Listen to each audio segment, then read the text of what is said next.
YouTube channels. What's your YouTube channel? Makeup by Diamonds. Makeup by Diamonds. And mine is Diana Bahati. And that's on Perry. And that's on Perry. Oh. Guys, tomorrow. So we decided to for tomorrow 12 p.m. What time are we gonna do this video? Do which video? I need to know, period. Guys, tuko tu hapa. I'm admiring what you just shot. Guys, as you can see. Admiring the work of your hands. You're like, so tumepost alafu tuko huku tuna drooling, guys. I'm just checking. Imagine in how many minutes? In guys, 15 minutes. But then you can have to 6,000 on a view. okay. And you see cool. Like a chiki. In 15 minutes. Sasa umeharibu. Amazing for you guys. Do you know, Joy, you don't take me as seriously as I And take she's also you. my makeup artist, so as you can see, everything that she Tumesema? likes. Oh my god. Umesema you ready when I am. See, I've But been you recording. ready. See, I'm here. I was born ready. See, I'm like literally putting your things. Angalia, Yo, yo. I'm gonna subscribe to our YouTube channel. Yo, like, bitu umeweza? she's such a good worker. She really motivates Okay, we me. do The this, fact yeah? that Do this video, man. Okay, let's do this, guys. Excuse me. Coming hot. Coming hot. Coming hot. Coming hot. Coming I don't believe it in that shit. Coming in. Najitu ni umeka. Otherwise ungekuwa umesema ungepick it up. Coming in. And guys, you say I'm the dramatic one in the family. Don't shake at me with that or a nail that has your saliva.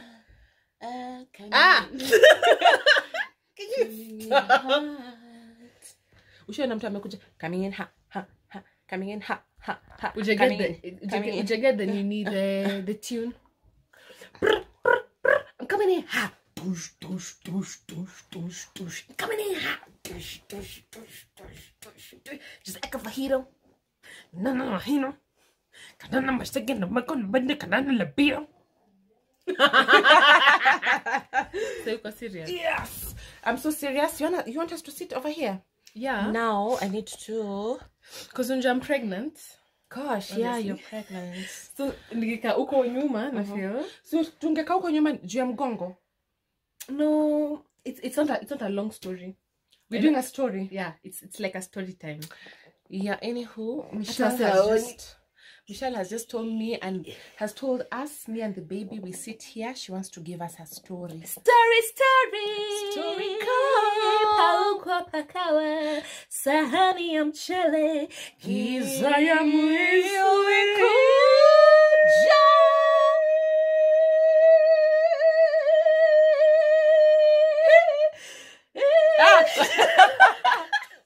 But tukwe serious. Me, I'm serious. The one is not serious. You Checky. Hi guys, what's up everybody? Well, this is not your video. Oh Lord.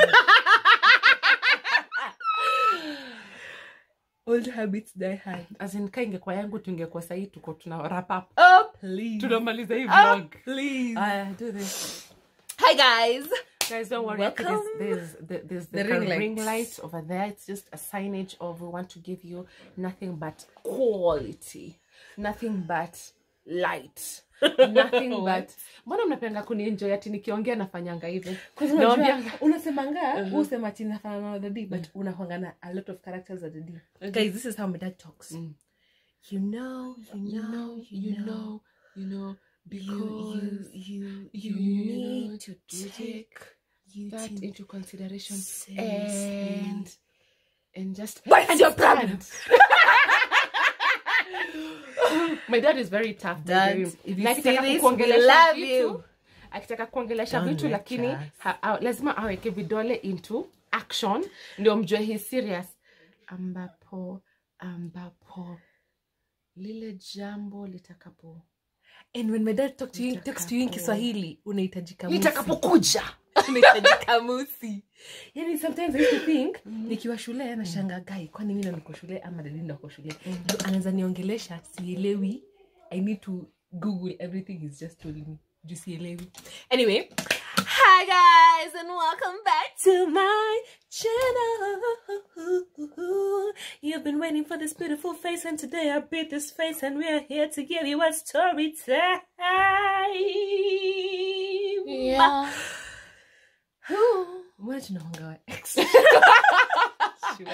Guys, actually the things we go through so that you can make content interesting for you guys, you better hit that subscribe button. And what is your channel name? And my channel name is none other than Drumroll. Oh, Diana Bahati, guys. That's on period. That's on period. What's that a period? What's this period? Gold. Okay, Michelle Tuanze. Hi, sawa.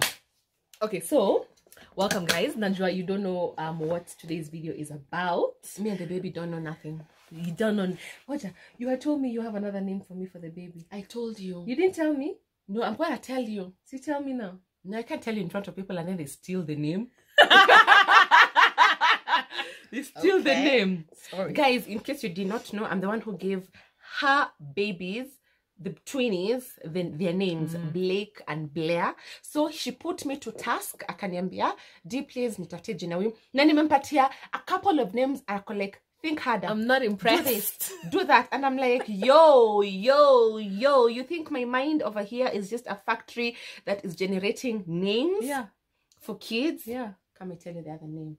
And this is the last name I'm telling you, okay? He, but then if wears you don't Basi. call your baby this name, never tell me to give you baby names again. Period. Ati?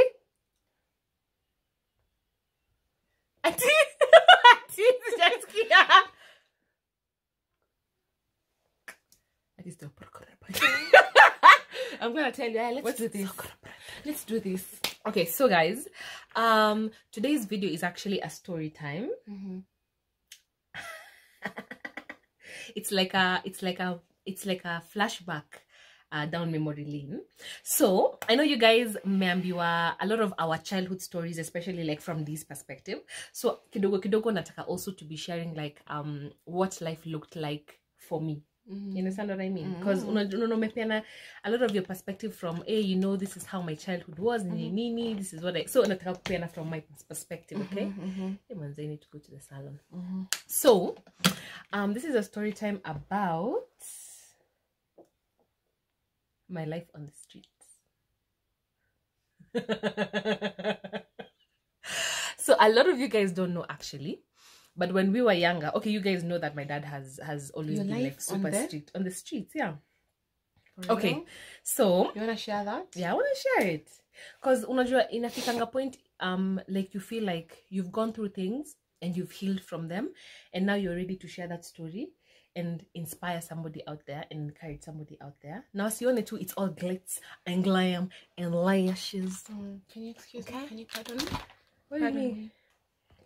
I gotta cater to him because he's my baby. Okay, we'll take a break. So we are back after calls from Habi tears. Calls from Petty. Do you know, guys, kita was called Penanga Baha. Story of another day. But now Tuendelee. I like him. You love him. I love him. Aren't you In my too bed. close to the screen? Can we move back? We a move bit? back kidogo. Nobody else want people to see us, like to see this prospering nose, you know. I put funny video, Michelle. Gosh. Okay. So where was I? You wanted to. Started to give you a story time. So initially when we were growing up, my dad was really strict, and my mom was also not around, so primarily ilikuwanga single parenthood. So what used to happen when I was around, how old was I? Wakati nilianza kuhepa Minaval. I think I was in class 4, if I'm not wrong. Nilianza kuhepa bidhi nikiwa class 4. I don't remember what age that was. And Val alikuwa, I think, class 6, if I'm not wrong. So what used to happen, guys, because my dad's beatings were so severe, ilikuwa inafika 2 point ukijua ni saa kuchapwa unahepa tu because it used to be like really bad. So I always wonder, unajua atujai ongea story, and I always wonder, did you ever think about like where were we hizo siku? Because sometimes, guys, we would actually run away from home in the middle of the beating, or even when kama unaona like ndo budangu anakam, we would run away kabla hata afike kwa nyumba, you know, just because you know it's about to go down. So I always wondered like where did you think we used to be, like because we used to run away like for sometimes weeks on end, sometimes months on end. And mind you, niko class 4 wala ko class 6 and we are girls. Kwa tunaishi Koma sector 3A at that time. So where did you used to think we were? First of all, guys, let me first of all say this. I think I talked about this on a vlog I did a while back, and I talked about trying to not raise your kids in fear.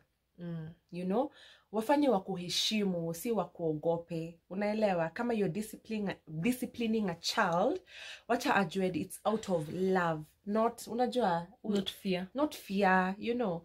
So I'd like to put it this way, and I think that time nilikuwa class 8. Yeah, Ulikuwa class 8 actually. Yeah, nilikuwa class 8, and I remember that time tulikuwa tunatoka shule 8 p.m. tunadropiwa 8 p.m. usiku.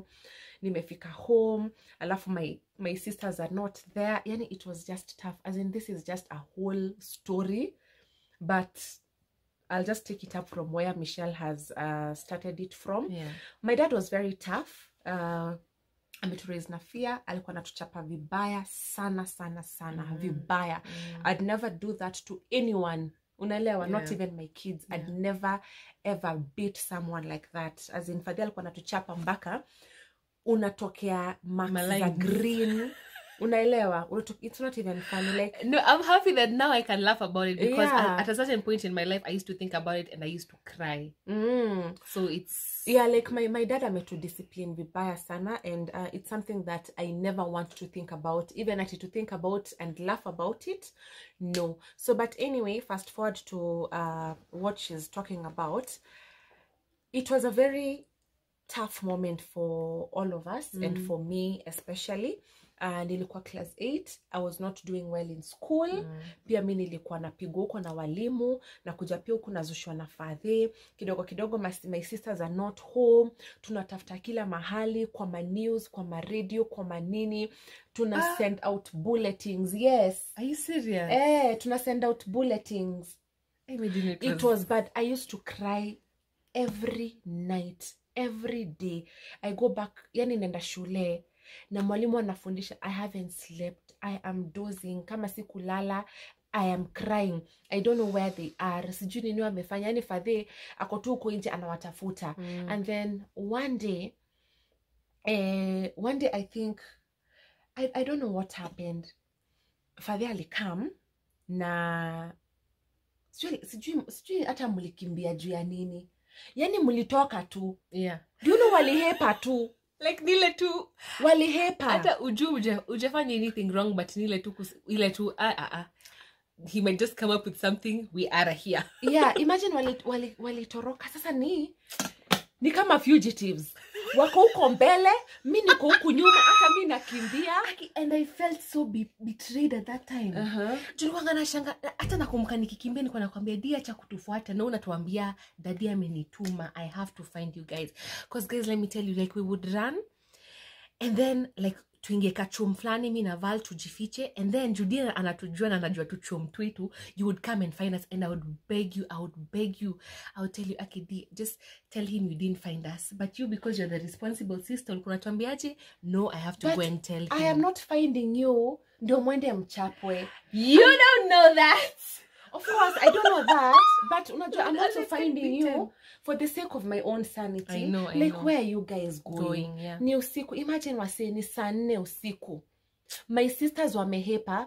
Ilifika mahali kulikuwa na estate fulani, unaona vile kuna estate kikubwa, compound kikubwa, alafu ati kikubwa, alafu mnapark, watu wanapark magari. So magari zilikuwa mob. So ilikuwa ngani kama nikiwa hii side, wanaenda ile side ingine. Nikienda hii side ingine, wanakuja hii side ingine.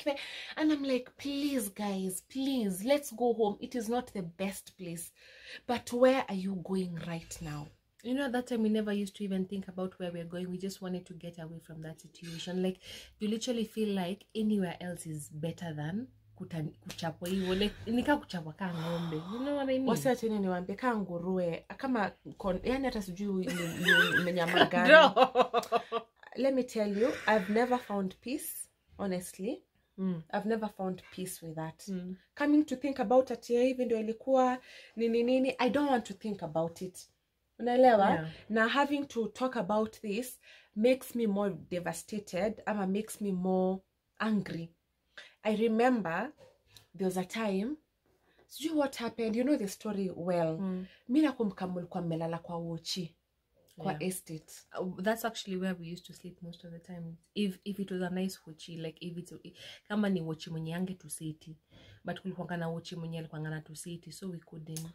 Do you know guys, there's a time walikuwa melalia, walikuwa nenda kujificha mpaka nyuma ya poles za stima. Yeah. Unajua hizi poles zinakanga hivi kama ni rectangle. Like guys, you know, like I don't know, especially if you're like in the Eastlands area, kuna kwangana like this big stone structures, alafu iko na ka metal gate, alafu ukifungua, that's where they used to put the transformer. Imagine. So now behind that's where we used to sleep. Like, and you know, like I've spent so many nights nyuma hiyo kitu tuki mimi na Val, like literally tuna squeeze over there guy, and just praying that the next person that comes is just not a bad person.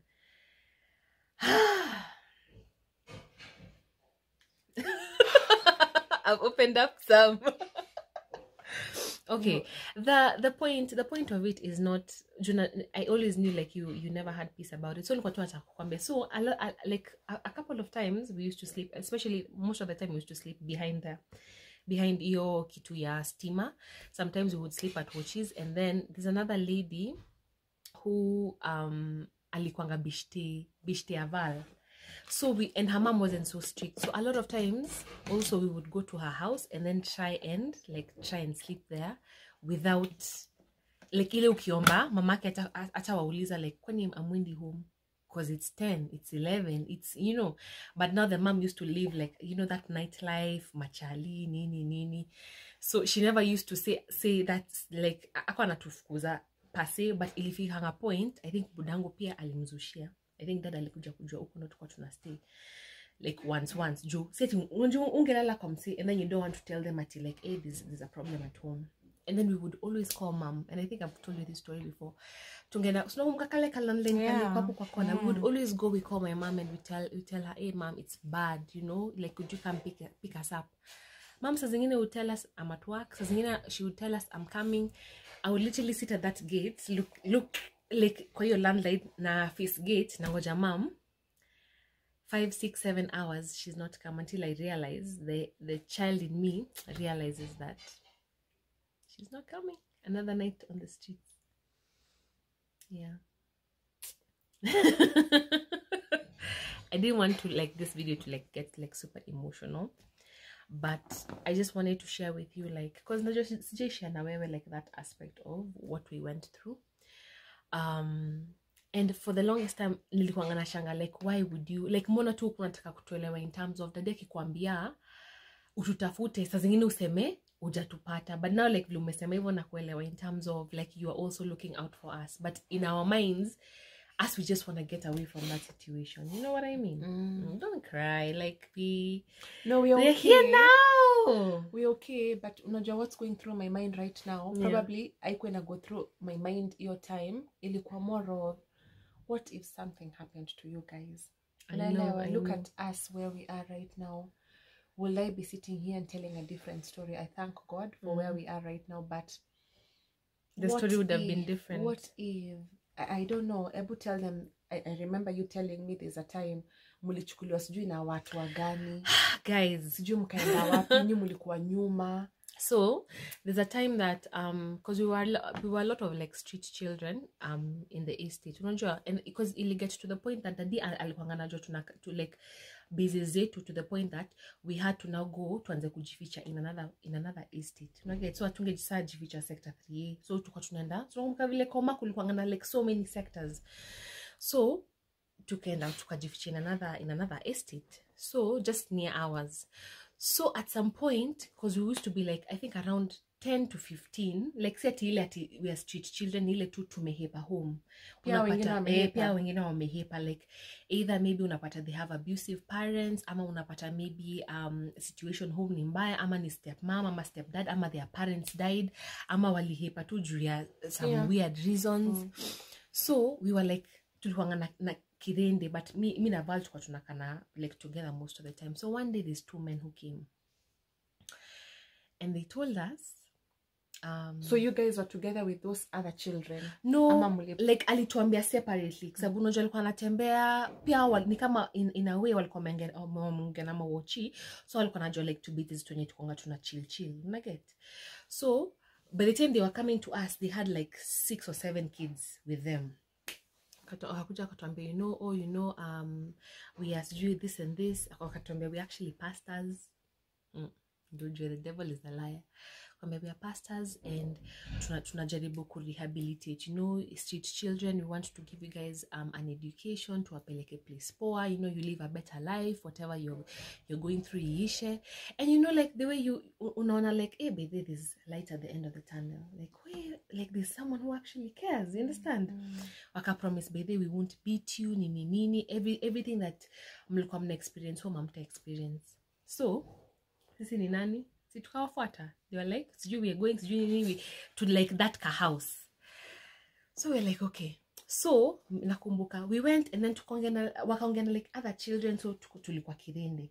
So me and Val were actually, because the two men were walking in front wakituonyesha direction, and then now us kids sasa tunawafuata, and we are all kids between maybe class 2-3 to around class 6-7, like we were very young. So as we were walking, mi na Val tulikuwa huko nyuma, and then mi nikaanza, Val akaniuliza, ai Mish, unaonaje? And like like the way God gives you that instinct of like that fight or flight mode, like ile there's something fishy over here. Val akaniuliza, ai Mish, unaonaje? Mi nikamwambia, baby, mimi I don't know, like wameongea all the right words, but I really don't see what trust. I get what I mean. And then another thing, every time they kept like looking kama we are all together, ama kama kuna msi amehipa. So me in my mind I'm like, if it's voluntary, kama unataka tukuje na nyinyi bila kutuforce, why do you have to confirm? Unaget, kama msi anataka kuenda, see, they're free to go. But they kept kind of checking ile to make sure everybody's still there. Vala kaniuliza to do. Nikamwambia, you know what? Tumepitia enough in our house. I am not about to go and pass through something else with strangers. I can't like ile tu instinct. I was just like no. So akaniuliza tufanye tukimbie. Akasema tukimbie. Like, do you know, like those are one of the conversations as a child. Nilikuwa class 4D, but nakumbuka word by word. Nakumbuka word by word everything that we were telling each other. Akaniuliza tu so tufanye tu hipi. Nikamwambia tu hipi. So the guys were still looking back. So tukatembea tuko tumeshikana mikono. Akaniambia okay, 1 2 3, tukahipa. Guess what? Wasi wakaanza kutukimbiza. So me in my mind, sasa nimeanza kupanic, mimi na Val tumeanza kupanic ile. Wakimbiza? Wakaanza kutukimbiza, like they wanted to get us. Machali wawili? They were buddhas, like hawakati machali, they were men, like actual grown men. Maybe in their late 20s ama early 30s. Wakaanza kutukimbiza. So mimi nimeanza kuhaha na Val guy. Kwani? Like, I thought it was voluntary because they had told us we won't force you to come with us. We just want to give you guys a good education. Immediately we started running. Nikasema, I thank God.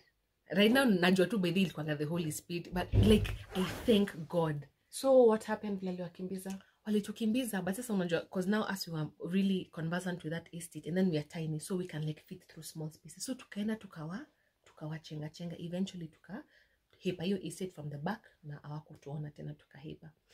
But you know what, I always wonder, like what happened to the other kids? No, God protected them. Juu kama Like, it's alihepa, always- kama waliwakimbiza, I'm sure tapia watu hiyo wakusimama hapo. I It hope was a so. red light. It I was hope a so. red light for them. Because siamini vile utaona watu wengine wanakimbizwa and it was not, na walikuwa wamewambia ati tutawaforce kutufuata. Yeah. Alafu mmehepa wasi wanawakimbiza. Yeah. Alafu watu wengine tu wamesimama ati aya hebu washike, unajua it's not like ati ni makarau, washike walete tuende.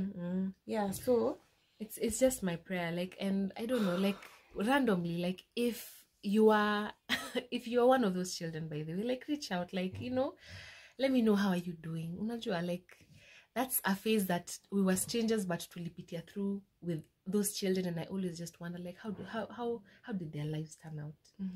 So now fast forward to now after that. So eventually when I got to, I think, class 6, so the running away was like, it was on and off. It was on and off, like, tunakimbia, tunahepa, 2 weeks, 3 weeks, 1 month, 3 months, unaget, it was like that. So eventually fast forward, one day daddy alikuja na akatupata.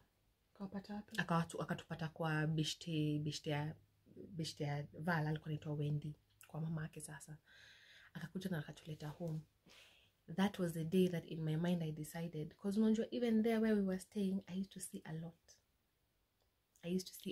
Like, I don't know what kind of life that she used to live, like now her mom, but I used to see a lot, like, and I was just like, wait, manze, I think I would rather nikae home, ni struggle, ni chapwe, at least na a parent who I know loves me, he just has a misguided direction of discipline, than niji peleke into this life. You understand what I mean? So that day I remember budetu alitupata, na I remember iyo siku akatuambia ingia shower, and I remember that shower was so cool, and in that instant nikajiambia, you know what, Michelle, no more running away. Like, I decided in my heart, no more running away, like, this is the end. So I think like a week or so later, dadi alinirudisha shule, nilikuwa class 6, but still unajua kichwa ngumu, I would get in trouble, I wouldn't do classwork, I wouldn't do homework, so slowly by slowly I started rehabilitating.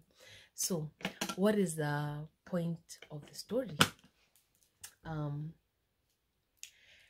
Everybody has gone through their fair share of life, okay? Everybody has gone through so much. And even right now, there are so many people going through so much, like currently, you know what I mean? And that's not to say that your situation itaisha. And that's not to say that God is not aware of what you're going through. There's so many people who usually ask me, hey, you talk about God so much, but mbona napitia his situation? See, he's all powerful, see, he's all knowing, but no, we also have a role to play. Because let me tell you guys something, if I had chosen to keep staying in that life, do you know I wouldn't be where I am right now? I wouldn't be in the position that I am in my life right now.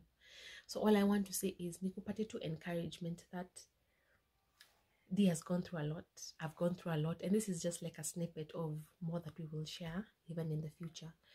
But hold on. Like, if there is something that you for yourself you can do to change your life, do it. If it's not in your control, if it's not in your power, pray now, trust that God ataifanya. But whatever it is that you for yourself you can do to change your life and to make it better, do it, guys. Kuna so many times to make bad decisions and we blame it on other people, but pia wewe you have a responsibility. Like, take control and take ownership of your actions. Now say, you know what, me as Michelle, I did this and this and this and this, and I could have done better. Now you change. Your life trajectory is not just dependent on your circumstances, but how you react to those circumstances. Yeah. Na nimeanza kusweat na kuget teary. Go and give a story like that, and then you do like really too emotional. No, imagine me, I'm not emotional. Do you know, if I was really emotional, I would have cried. But it's something that I've relived in my mind so much, and I thank God that aliniondoa kwa hiyo life before something tragic had happened to me. You understand what I mean? Like, it could have been worse, but mimi niliamua, apana, this is not how my life is gonna go. Yeah, guys, there's so much to talk about. Hata nikisikia kitu amesema, like, touch on a few aspects just to touch on. Yeah. There's so much that we can't sit down and say it In all, one session. in one session. So I think we'll have some of these moments here and there, because vile amesema, I'm so sure there's so many people going through this currently, ama who went through whatever we're talking about, unajua, or even something different, or even but still a hard situation. Yes. And just to add on to what she said, I'd really urge parents, as in Mimi, I speak on behalf of parents, please don't you dare raise that child in fear. Yeah. Please don't. Wacha kuchapa huyo mtoto kama yeye ni nguruwe ama yeye sijui ni mnyama gani. Don't. Like, basi mbona ulimleta kwa dunia? You understand? Yeah. Like, mbona ulimleta asafe? Why you making him or her feel inferior? You can't correct him or her by sitting her down na umwambie nini ABCD nini. Mi mpaka wa leo I struggle with fear. I struggle. You know, so many people out here come and tell me I wish to be like you, but you don't know how much I've fought To be where you are. to be where I am. Yeah. Yani zingine zinanikujianga hivi kwa macho, like ndio hii, like fear is demonic. Ndio hii inanikujia, and I'm like, you know what? I'm not gonna let you conquer me. Yeah. So guys, parents, raise your kids with love. Waonyeshe love ni nini. Waonyeshe to come to you. Be open with, yani, it is either you raise your kids in a loving way. Loving way ni kuna pia ile discipline, una discipline mtoto, punishment unapatia mtoto. Yeah. Na kuna ile, by the way, it is out of control. And let me tell you, you don't know the impact you're having on that child. Yeah, the impact you having on that child. Yani hujui. And let me tell you, as we grow up, auto you grow up, and as we grow up, as in the things that have stuck in our minds, the things that we try and fight are how they're dependent on how you parents raised us. Yani kabisa. And let me tell you, I sit down and I look at my children and I tell God, thank you, God, for making these children call me mom. Yeah. Because I'd never take them through what I went through. Because I know what it feels to be raised in fear. I know what it feels kupigwa. Yani ile hata you can't explain yourself. I know what it feels kukua humiliated. I know what it feels kukani kama you're a nobody. I know. And if you're watching this is not even an inch of whatever we've gone through in life. If you can take a pointer or two out of anything that we've shared today, please change your ways. If your ways are unajua on the negative side. Yeah, I think hata nikiendelea kuongea nitaongea tu juu. You know, also something that I think I would like to add, kitu yenye nimelearn as I've grown up is, unaona, even our parents, how they raised us. Like for example, let's say Daddy. Deep in my mind, I usually wonder, is how he raised us the way he was raised. Because unajua, a lot of things, especially when parenting, you take from what you saw back at home. Because I know also Guka used to be like really, really strict. You get what I mean?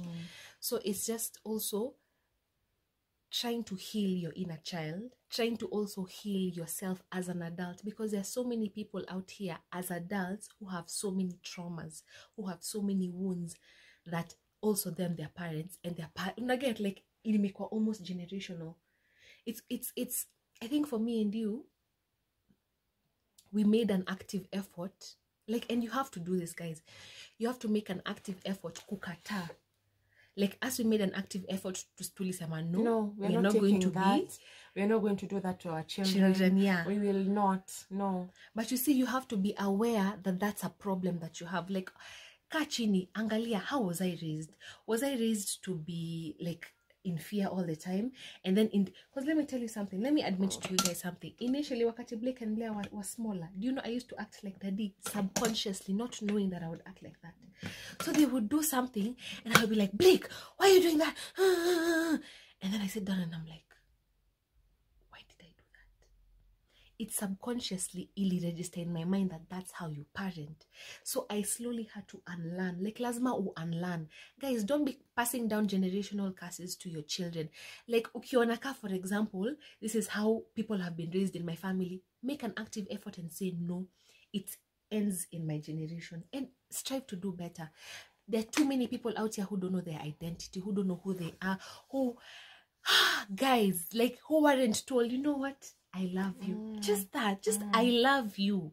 Nakwambia I love you is a word that never goes, I think, 2 minutes. Yeah. 2 minutes. I think Sister Sissy took on the opposite end of the spectrum. Like, as we overdo it. Because nobody told us that. Like, I love you. I love you. Heaven akingapa sahi. Atasema mami, before ataniambia mami hi. Atasema mami, I love you. Imagine. Yeah. Imagine, teach them love. Teach them Na love. mimi si expect ati mtoto wangu akigrow up ati nini atakuja kukua ati kelele ati sijui nini, hajaiona na sisi. Yeah. Hajaiona kwa nyumba. Yeah. Anaitoa wapi? And a child learns what you do, not what you say. Unaweza ambia mtoto usikunywe hii maji na we ukunywe. Guess what? They're gonna drink. Not because you didn't say, not because of what you said, but because of what you did.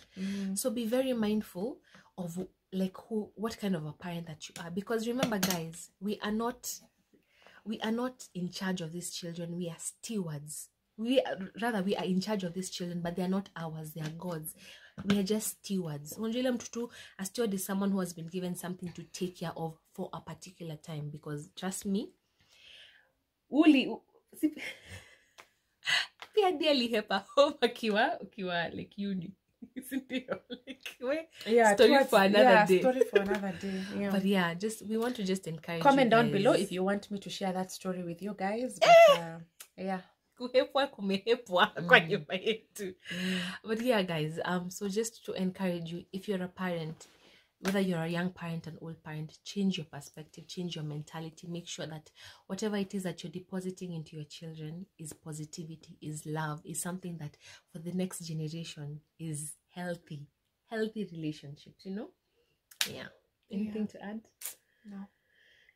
Story times. Tuambe mnataka kusikia ma story times gani zingine? But I can even write 10 books. Oh, we can not 10 books, a library of books of the experiences. But all in all, we are here, guys. We made it.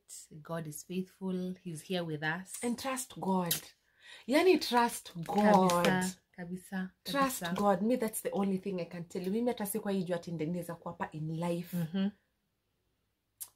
Yani, there's so much to share, but I think we're gonna share that on the next episode. So thank you for watching. Share down below what are some of your childhood experiences that you will never forget or that have really made an impact in your life, guys. Just let us know, let us share, let us encourage each other with comments. And until next time, thank you for joining me. Wow, thank you for having me, honey. You know I'm pregnant, right? We love you guys. Mwah.